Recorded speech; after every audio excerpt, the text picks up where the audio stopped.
तो चलिए शुरुआत करते हैं किल इट पार्ट 5 की। सोयन और यूनजिन दोनों ऑर्फनेज में पहुंच गए होते हैं। सोयन एक रूम में जाता है और वहां पर उसे एक लॉकर दिखाई देता है जिसपे कि एक नेम प्लेट होती है और वो नेम होता है ली योंगुन।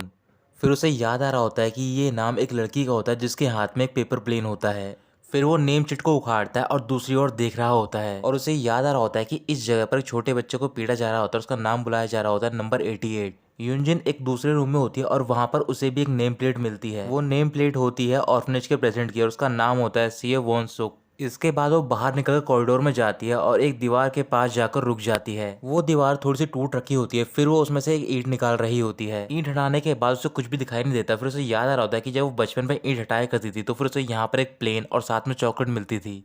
कुछ भी ना होने की वजह से वो अपनी पॉकेट में से वो पेंडेंट निकालती है जो कि उसने सोयन से जीता होता है कंपटीशन में। फिर उस पेंडेंट को वहां पर रखती है और उसे कवर करके वहां से चली जाती है। सोयन ये सब देख रहा होता है और वो यूनजन के जाने के बाद उस कॉरिडोर के पास जाता है और ईंट को उठाकर देखता है। यूनजन वहां से निकल चुकी होती है तभी उसे रास्ते में एक बाइक खड़ी हुई दिखाई देती है। फिर वो बाइक को घूरकर देखती है और वहां से चली जाती है। कुछ देर बाद यूनजन अपने ऑफिस में होती है और वहां पर एक डायरी पढ़ रही होती है जो कि जल चुकी होती है। तभी वहां पर जंगवू आता है और वो यूनजुन से बोल रहा होता है कि आज से 19 साल पहले जो आर्सन केस हुआ था यूनवू का, उस केस के जो सस्पेक्ट थे ली सांगपिल, किम जोंगकू और यू डे हिन, वो तीनों ही मर चुके हैं और आखिरी पर्सन का नाम शायद इस नोटबुक में मिलेगा तुम्हें।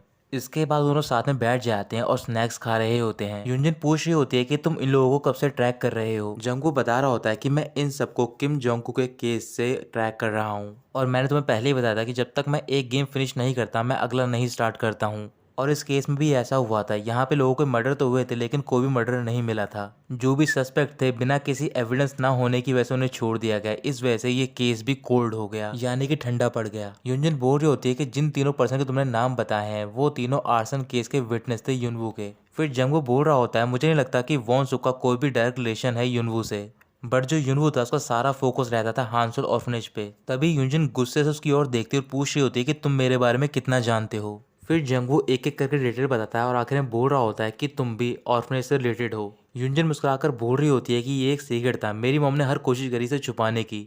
जंगू कह रहा होता है क्या हानसो ऑर्फनेज के बारे में कोई ऐसी चीज़ है जो कि बहुत स्पेशल हो तुम्हारे लिए और तुम्हें याद हो। यूनजिन कुछ भी नहीं बोलती है। इधर सोयून अपने घर पे पहुंच गया होता है तो फिर वो थोड़ी देर तक यूनजिन के डोर की ओर देखने लग जाता है और तभी वहां पर मिंजी पहुंच जाती है। मिंजी पूछ रही होती है सोयून से कि तुम बाहर कहाँ पर गए थे। सोयून कुछ भी नहीं बोलता और वो चुपचाप अपने घर में चला जाता है। थोड़ी देर बाद यूनजिन भी घर के बाहर पहुंच जाती है और वो सोयून के डोर की तरफ देख रही होती है। तभी वहाँ मिंजी दोबारा पहुंच जाती है और वो बोल रही होती है कि तुम दोनों को क्या हुआ है, तुम दोनों एक दूसरे की डोर की तरफ घूर कर देख रहे हो। उसी टाइम वहां पर मिंजी पहुंच जाती है और वो बोल रही होती है कि आखिर में तुम दोनों को हुआ क्या है, तुम दोनों एक दूसरे की डोर की तरफ देख रहे हो घूर कर, क्या तुम दोनों की फाइट हुई है। यूनजिन मना करती है और पूछ रही होती है कि सोइन मेरी डोर की तरफ कब घूर कर देख रहा था। मिंजी कह रही होती है कि ये इंपॉर्टेंट नहीं है बल्कि ये बात इंपॉर्टेंट है कि तुम दोनों बहुत ही स्ट्रेंज बिहेव कर रहे हो और ये मुझे परेशान कर रहा है। फिर यूनजिन कुछ भी नहीं बोलती और वहां से जाने लग जाती है। इस बात पर मिंजी को गुस्सा आता है और बोल रही होती है कि अगर तुम कुछ कहना चाहते हो तो फिर तुम्हें बात बोलनी चाहिए, और ये कहकर वो जाने लग जाती है। अचानक से यूनजिन मिंजी को रोक लेती है और उससे पूछ रही होती है कि बाहर एक मोटर बाइक खड़ी है, वो किसकी है।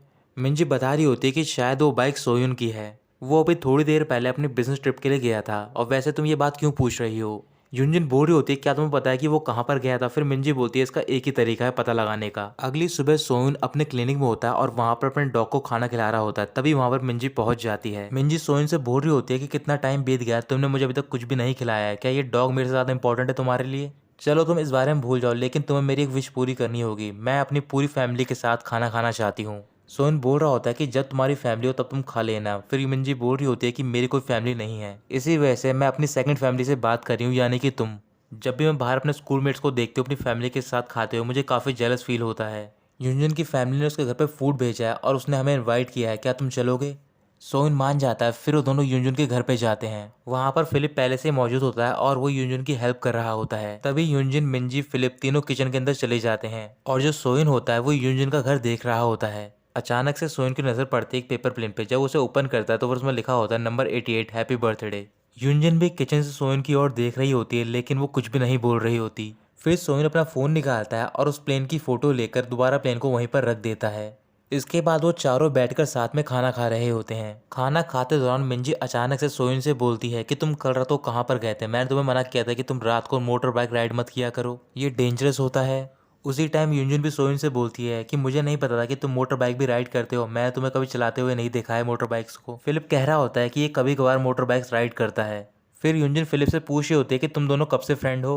फिलिप हंसकर बोल रहा होता है मुझे एग्जैक्टली तो नहीं पता, लेकिन काफी साल हो गए हैं। फिर यूंजन बोल रही होती है तो फिर तुम शायद उस फ्रेंड के बारे में जानते होगे जो कि पेपर प्लेन फोल्ड करा करती थी सोयुन के लिए। फिलिप को कुछ भी समझ नहीं आता। फिर मिंजी पूछ रही होती है क्या तुम्हारा कोई और भी फ्रेंड है फिलिप के अलावा। सोयन कुछ भी रिप्लाई नहीं करता और वो यूंजन की ओर घूरकर देख रहा होता है। फिर यूंजन सोयन की तरफ देख रही होती है और उससे बोल रही होती है कल रात को तुम कहाँ पर गए थे, क्या तुम हैंसल ऑर्फनेज गए थे। ये सुनते फिलिप काफी सरप्राइज हो जाता है और उसे खांसी आने लग जाती है। इसके बाद वो फटाफट खाना खाते हैं और वहां से चले जाते हैं। फिलिप अपने रूम में जाता है और वहां पर यूंजन के बारे में डिटेल्स निकाल रहा होता है, लेकिन उसे ज्यादा कुछ पता नहीं चलता। इस वजह से वो सोयन के सीक्रेट रूम में जाता है और वहां पर उससे पूछ रहा होता है क्या ऐसा कुछ है जो कि मैं यूंजन के बारे में नहीं जानता हूँ। फिर सोइन फिलिप को वो पेपर प्लेन की फोटो दिखाकर बोल रहा होता है कि वो ली योंग गुन है। फिलिप बोल रहा होता है कि ये सारी चीजें ट्रैप है, इसी वजह से वो तुम्हें अप्रोच करिए ताकि वो तुम्हें अरेस्ट कर सके। सोइन कह रहा होता है कि वो सारी बातें नहीं जानती मेरे बारे में, अगर जानती होती तो फिर मुझे अब तक अरेस्ट कर चुकी होती। क्या तुम्हें लगता नहीं है कि मैं ये नहीं जानता कि वो मुझे जानबूझकर अप्रोच कर रही है। फिलिप सोइन को देख रहा होता है और उससे बोल रहा होता है क्या तुम जानबूझकर यूनियन के करीब जा रहे हो। अगर तुम ऐसा कर रहे हो तो फिर ये करना बंद कर दो। क्या तुम्हें पता भी है कि कौन से केस पे काम कर रही है और वो किसके पीछे है। जिस पर्सन को ढूंढ रही है वो पर्सन तुम ही हो। तुम्हें एक बार ध्यान से सोचना चाहिए और हम दोनों को यहाँ से चले जाना चाहिए कहीं दूर। सोइन बोल रहा होता है कि ये इंपॉर्टेंट नहीं है, बल्कि इंपॉर्टेंट ये है कि कौन से लोग हैं जो कि मुझे मारना चाहते हैं। इस वजह से तुम्हारा ये काम है कि जो भी पर्सन हैंसल ऑर्फनेज से रिलेटेड है तुम उसके बारे में पता लगाना है। अगले दिन युंजन के फादर जेवान डॉक्टर यंगुन के साथ हॉस्पिटल में होते हैं और वहां पर एक पेशेंट के पास जाते हैं। यंगुन पेशेंट से बोल रहा होता है कि आपकी बॉडी काफी अच्छी है सर्जरी के लिए, आप चिंता मत करो, जो डोनर है उसके परफेक्ट वाइटल है और साथ ही में जो उसका हेल्थ स्टेटस है वो भी काफी अच्छा है। पेशेंट कह रहा होता है कि वो कहाँ पर है, अब तो 14 साल हो गए हैं, वो काफी बड़ा हो गया होगा, मैं कम से कम एक बार उसका चेहरा तो देखना चाहता हूँ। तभी युंगन अपना फोन पेशेंट के पास लेकर जाता है और उसे एक बच्चे की फोटो दिखा रहा होता है। इसके कुछ देर बाद यंगहुन जेवान को अपने ऑफिस में लेकर जाता है और वहां पर उसे बता रहा होता है कि शायद वॉनसुक के पास उन बच्चों की लिस्ट है जो कि ऑर्फनेज में थे, क्या आप इस बारे में कुछ भी नहीं करोगे। जेवान बोल रहा होता है कि अगर वो हमारे डेंजरस हुआ तो फिर मैं उसे रास्ते से हटा दूंगा, लेकिन उससे पहले हमें युनवो को ढूंढना होगा, लेकिन मैं वेट करूंगा, अगर उसका टारगेट हम हुए तो फिर वो अपने आप ही हमारे सामने आ जाएगा। इधर सोइन अपने सीक्रेट रूम में होता है और वहां पर वो दो लोगों की बातचीत सुन रहा होता है और वो दो पर्सन होते हैं वॉनसुक और तेसु। वांसुक तेसु से बोल रहा होता है क्या तुम्हें याद है वो दिन जिस दिन हमने ऑर्फनेज में उन बच्चों को मार दिया था। 19 साल हो गए इस बात को, लेकिन आज भी हम उस चीज से बंधे हुए हैं, लेकिन तेसु हमारे पास लीश है और हमें इसका कंट्रोल लेना होगा। तभी वो अपने लॉकर की ओर देखते हैं और वो लॉकर खुला हुआ होता है। इस वजह से वो एक घड़ी लेता है और गुस्से में तेसु के सर पे मार देता है। तो फिर जब वॉन्सो वो लॉकर चेक करता है उसके अंदर वो लिस्ट मौजूद होती है। वो लिस्ट को निकालता है और तेसु को दिखाकर बोल रहा होता है कि ये ऑर्फनेज की लिस्ट है उन बच्चों की। ये सारी बात सुनने के बाद सोइन फिल को कॉल करता है और उससे बोल रहा होता है कि तुम एक पर्सन के बारे में पता लगाना जिसका नाम है तेसुक, जो कि वॉन्सुक के लिए काम करता है। अगले दिन तेसु जंगवू से मिलने के लिए जाता है। उसे बता रहा होता है कि वॉन्सुक के पास वो लिस्ट है ऑर्फनेज की। जंगवू कह रहा होता है कि अगर हम उसे डिस्ट्रॉय भी कर देंगे तो फिर उसके पास एक ना एक कॉपी ज़रूर होगी, उसे हम बाद में हैंडल कर लेंगे, लेकिन मेरे पास तुम्हारे लिए एक इंपॉर्टेंट काम है। क्या तुम्हें याद है कि जिस रात को हमने वो सारे बच्चे मार रहे थे उस दिन एक फॉस्टर मदर एक चाइल्ड के साथ वहां से भाग गई थी। तुम्हें उस फॉस्टर मदर को मारना है। फिर वो उसे एड्रेस देते हैं और साथ में कुछ पैसे देकर वहां से चले जाते हैं। रात को सोइन अपने क्लिनिक में होता है, तभी वहां पर यूंजन आ जाती है। तो फिर सोइन पूछ रहा होता है कि तुम यहाँ पर क्या करने आई हो। यूंजन बोल रही होती है कि मैं अपनी लाइफ में सिर्फ दो पर्सन से मिलना चाहती हूँ जब तक मैं जिंदा हूँ, एक पर्सन से नहीं मिल सकती हूँ क्योंकि वो मर चुका है, और दूसरा पर्सन मेरा फ्रेंड है जिससे कि मैं मिलना चाहती हूँ। सोइन कुछ भी नहीं कहता और वो दोनों एक दूसरे की ओर घूरकर देख रहे होते हैं। थोड़ी देर बाद वहाँ पर फिलिप पहुंच जाता है और सोइन से बोल रहा होता है कि हमारी अपॉइंटमेंट का टाइम हो गया तो फिर तुम्हें चलना चाहिए। सोइन वहाँ से जा रहा होता है, तभी यूंजन बोल रही होती है क्या तुम मुझे अपना थोड़ा टाइम दोगे, लेकिन सोइन कुछ भी नहीं बोलता और वहाँ से चला जाता है। कुछ देर बाद सोइन अपना मास्क पहनकर तेसु के घर पे जाता है। सोयुन तेसु के पास जाता है और उससे पूछ रहा होता है कि तुमने हांसल ऑर्फनेज में बच्चों को क्यों मारा था, लेकिन तेसु कुछ भी नहीं बोलता और उस पर अटैक कर देता है। सोइन तेसु को पीटता है और जमीन पर गिराकर उसे दबोच लेता है। फिर वो उससे दोबारा पूछ रहा होता है कि तुमने बच्चों को क्यों मारा, कोई ना कोई रीज़न ज़रूर होगा। अचानक से तेसु को देखते ही सोइन को याद आता है कि उसने ये चेहरा बचपन में भी देखा होता है। इसी वजह से सोइन का ध्यान भटक जाता है और तेसु उस पर अटैक कर देता है, लेकिन सोइन उसे दोबारा पीटने लग जाता है और तभी वहाँ पर एक और पर्सन पहुँच जाता है। इस वजह से सोइन वहाँ से भाग जाता है। अगले दिन मिंजी एक नर्सरी के बाहर होती है और वहाँ पर कुछ फ्लावर्स को देख रही होती है। वो नर्सरी युनवू की होती है और वो वहाँ पर काम कर रहा होता है अंदर। उसके पास में बैठी होती है जीवान की सेक्रेटरी जी हाय। फिर वो टेबल पर एक फोटो रखती है और बोल रही होती है कि किम लो ने अपने मरने से पहले इस लड़की की आइडेंटिटी चेंज कर दी थी। जब युनवू फोटो देखता है तो फिर वो फोटो होती है मिंजी की। जिया कह रही होती है इस लड़की का नाम है सुलगी और ये भी बिल्कुल नंबर 88 की तरह है, जो कि एक लिविंग एविडेंस है आज से 19 साल पहले हुए उस इंसिडेंट का। युनवू कह रहा होता है कि ये लकी थी जो कि बच गई। जिहाई बोल रही होती है कि जंग वू और यंग हुन की जो एम्बिशन थी वो रिवील होने वाली थी, इसी वजह से ऑर्फनेज को शट डाउन करना पड़ा। वो वहाँ पर सारे बच्चे को मार देते लेकिन फॉस्टर मदर ने एक बच्चे को बचा लिया। युनवू पूछ रहा होता है कि उस बच्चे का स्पॉन्सर कौन था। फिर जिहाई बता रही होती है कि उसका स्पॉन्सर था किम मिल हो और हमने यही पता लगा लिया कि वो फॉस्टर मदर कहाँ पर रहती है और कुछ ही दिनों में मैं नंबर 88 को बता दूंगी। युनवू कह रहा होता है कि नंबर 88 बिल्कुल अपने फादर की तरह है, वो कभी भी ब्लड से दूर नहीं जा सकता है और वो एक परफेक्ट स्वॉर्ड है जिसे कि मैं अगेंस्ट में यूज कर सकता हूँ जेवान के। थोड़ी और देर बात करने के बाद जिया वहां से बाहर जा रही होती है, तभी वो वहां पर मिंजी को देख लेती है लेकिन वो कुछ भी नहीं बोलती। फिर मिंजी नर्सरी के अंदर जाती है और वहां पर युनवू को पैसे दे रही होती है। युनवू पूछ रहा होता है कि पैसे किस चीज के लिए हैं। फिर वो उसे बता रही होती है कि मैंने एक फ्लावर पॉट तोड़ दिया है और ये उसके लिए है, लेकिन युनवू पैसे लेने से मना कर देता है। इधर सोन फिलिप के साथ सीक्रेट रूम में उधर से बता रहा होता है कि जब मैं ऑर्फनेज में था तो फिर वहां पर तेसू ही मौजूद था। फिलिप कह रहा होता है कि ये तो बात होनी है क्योंकि वो वहाँ का गाइडेंस काउंसलर था। लगता है कि तुम्हारी मेमोरी वापस आ रही है लेकिन तुम्हें ली योंगुन के बारे में याद करने की कोई जरूरत नहीं क्योंकि हमें उसकी कोई जरूरत नहीं है। फिलिप तेसू का मोबाइल ट्रैक कर रहा होता है और तभी उस पर एक मैसेज आता है फॉस्टर मदर के नाम से और उसका एड्रेस होता है वहाँ पर। सोइन रूम से बाहर चला गया होता है अपने क्लिनिक में और उसे वहाँ पर एक चिट मिलती है। वो चिट युनजिन ने रखी होती है, उसमें लिखा होता है कि मैं तुम्हारा कैफे में वेट करूंगी। उसी टाइम फिलिप सोइन को मैसेज करता है और फॉस्टर मदर का एड्रेस दे देता है। सोइन बाहर अपनी कार निकालता है और वो पहले कैफे की ओर जाता है और देखता है कि अंदर युनजिन उसका वेट कर रही होती है, लेकिन वो उसे नहीं मिलता और वहां से चला जाता है।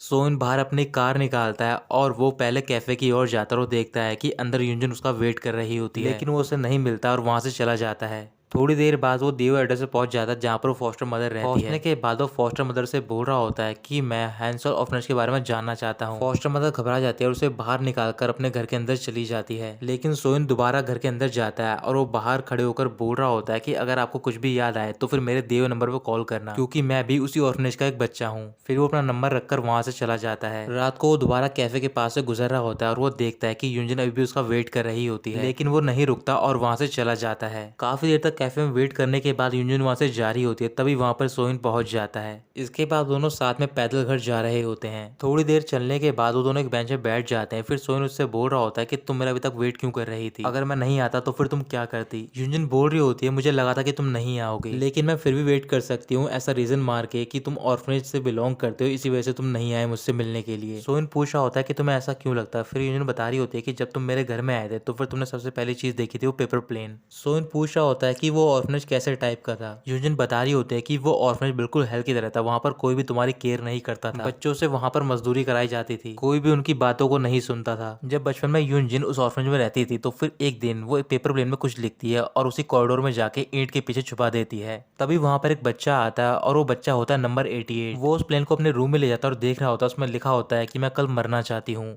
फिर वो लड़का दूसरा प्लेन बनाकर उसी जगह पर रख देता है और साथ में वहाँ पर एक चॉकलेट रख देता है। अगले दिन युनजिन उसी कॉरिडोर में जाके उस जगह को चेक करती है और उसे वहाँ पर दूसरा प्लेन मिलता है और साथ ही में एक चॉकलेट भी। चॉकलेट खाने के बाद युनजिन वो प्लेन ओपन करती है और उसमें लिखा होता है कि प्लीज योंगुन तुम मरना मत, ये मेरी तरफ से मैसेज है नंबर 88।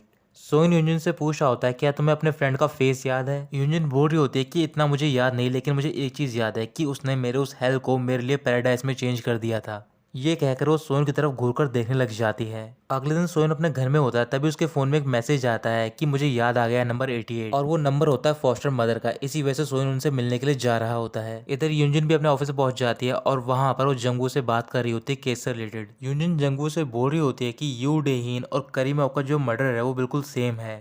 तभी जंगू बोल रहा होता है क्या तुम्हें किम हिलो याद है जिसका मर्डर हुआ था, वो एक प्राइवेट मनी लेंडर था। ये केस बहुत चर्चा में आया था जब मैं इंस्टीट्यूट में था। इस केस का एक विटनेस भी था लेकिन वो भी मारा गया बाद में, और जब ये केस आगे नहीं बढ़ पाया तो फिर आखिर में ये केस भी ठंडा पड़ गया। लेकिन मेरा एक क्वेश्चन है तुमसे कि आज से 9 साल पहले वाले केस और इस केस में क्या रिलेशन है। युनजिन बोल रही होती है कि यू डेन की बॉडी में कैडोकुलिन मिला था और ये भी एक कोर्ट केस बन गया है। जंग वो बता रहा होता है कि एक लॉज में मर्डर हुआ था जिसकी विटनेस एक लड़की थी। ये सुनते ही यूंजन वहां से जाती है और वो एक इन्वेस्टिगेटर से मिलने के लिए जा रही होती है। थोड़ी देर में वो इन्वेस्टिगेटर के पास पहुंच जाती है तो फिर वो बोल रहा होता है, जैसे तुमने मुझसे कहा था कि मुझे ग्यू युग के बारे में डिटेल निकालनी है और मैंने डिटेल निकाल ली है। मुझे पता लगा है किम हिलो और उसकी ग्रैंड डॉटर के बारे में, लेकिन किम हिलो के कोई भी बच्चे नहीं थे, फिर भी मैंने पता लगा लिया है। फिर वो यूंजन को फोटो देता है और वो फोटो होती है मिंजी की। यूंजन वो फोटो लेती है और मिंजी से मिलने के लिए जा रही होती है। इधर दूसरी ओर सोइन रास्ते में होता है, फॉस्टर मदर से मिलने के लिए जा रहा होता है। तभी उसके पास फॉस्टर मदर का कॉल आता है और वो बोल नहीं पाती हैं। सोइन कह रहा होता है कि मैं आपसे क्वेश्चन पूछूंगा, अगर हाँ हो तो फिर 2 बार टैप करना, अगर ना हो तो फिर 3 बार टैप करना। सोइन का पहला क्वेश्चन होता है, क्या आपने नंबर 88 को हैंसल ऑर्फनेज में देखा था? फॉस्टर मदर 2 बार टैप करती है। फिर सोइन पूछता है, क्या आप उस बच्चे को जानती थी, उसका नाम ये क्यों दिया गया? फिर दोबारा फॉस्टर मदर 2 बार टैप करती है। तभी अचानक से फॉस्टर मदर को अपने घर के बाहर से कुछ शोर सुनाई देता है।